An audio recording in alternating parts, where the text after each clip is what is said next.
Hello, welcome to Revenue Love. I'm Jonathan Hinshaw, and today we're going to talk about what everybody always wants to talk about, pricing. How do you price your services? This is probably one of the most critical, most important things that you're going to do in your business. So let's go over some don'ts. It's easier to tell you how not to do this than it is to tell you how to do this, but we'll get to that later in the video. So here's what not to do. And this is the mistake I see repeated over and over in everybody's business, all agencies. Everybody deals with this at some point, sometime. Never price your products based on an immediate need. That is a huge no-no. If you price your products based on immediate need, it might help you today, but you're setting yourself up for failure in the future. And what do I mean by that? An immediate need. Maybe you have a rent coming up. Maybe you have employees to pay. Maybe you're running short on your revenue goals. So what do? You lower your pricing. Not only do you bring in the wrong customers, but you're training the people you're bringing in that you discount your services or that you charge less than you actually charge. You're not going to bring people in at a 50% discount and turn them into full retail customers later on. It'll never happen. They'll just go somewhere else, right? So we don't want to set pricing based on immediate need. Yes, it will help you today, but it will be detrimental to your business tomorrow, next week, next month, next year, whatever it is. It's a ridiculous way to approach pricing. The other wrong way to do this that I see a lot, basing pricing based on what everybody else is charging, right? Like web design is a great example. People have been charging $100 an hour for web design since I started. That was 15 years ago. When I ran my company, I remember seeing web design at $100 an hour for 10 years. And then going into the 12th, 13th, 14th, 15th year in business, I still saw that. I'm like, wow. So here we are 15 years later and people are still charging $100 an hour. Where'd that number come from? Somebody somewhere down the line said, we're going to charge this. And the entire industry just kind of said, yeah, that's what we'll charge. So you're basing your pricing based on what everybody else is charging, whether that's high, low, in the middle, whatever.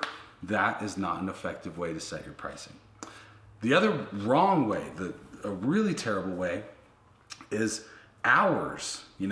Basing your pricing towards hours or work, it totally takes away the value that you've created for yourself with the years of studying, the years of learning. Look, just because something takes you 5 minutes doesn't mean it's only worth 5 minutes of time.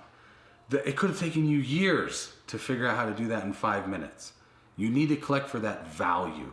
You're bringing a tremendous amount of value. How long it takes you to complete a task has no bearing whatsoever on your pricing. It just doesn't.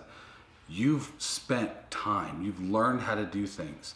You need to bring that value to the table. You need to charge appropriately. Always remember, the bigger problem that you solve, the more money you can make. So I know what you're thinking. Okay, John, thanks. Now I know how not to price. So what do I do? There's a few things you can do. The first, study your market. When people ask me, how much should I charge? I say, whatever your market can bear, right? Find the ceiling.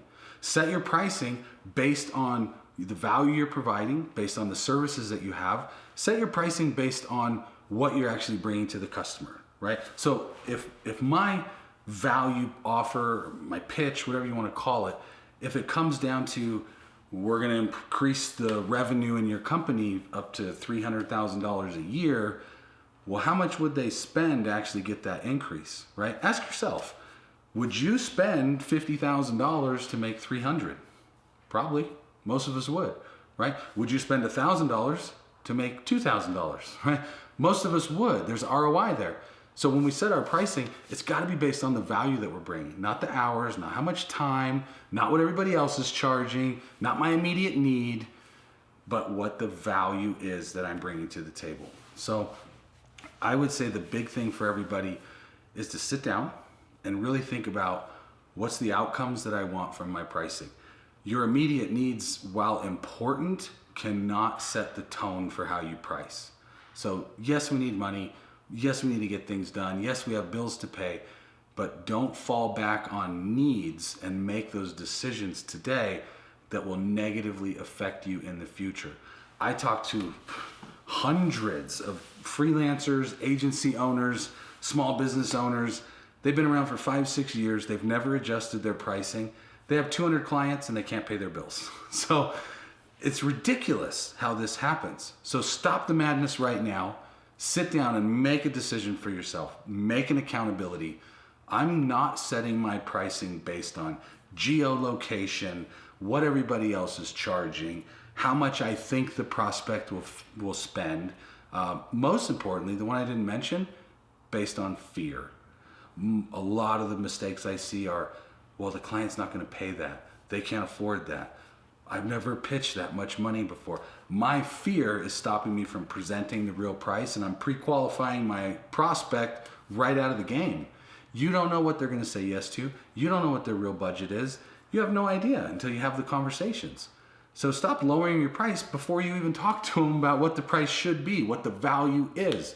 So remember, the bigger problem you solve, the more money you can make. If you make a decision today to sit down and develop your pricing based on the value that you're offering, you'll come up with the right numbers. So I hope that helps you. Just a quick little tip there. Check out revenuelove.com. Now go sell something.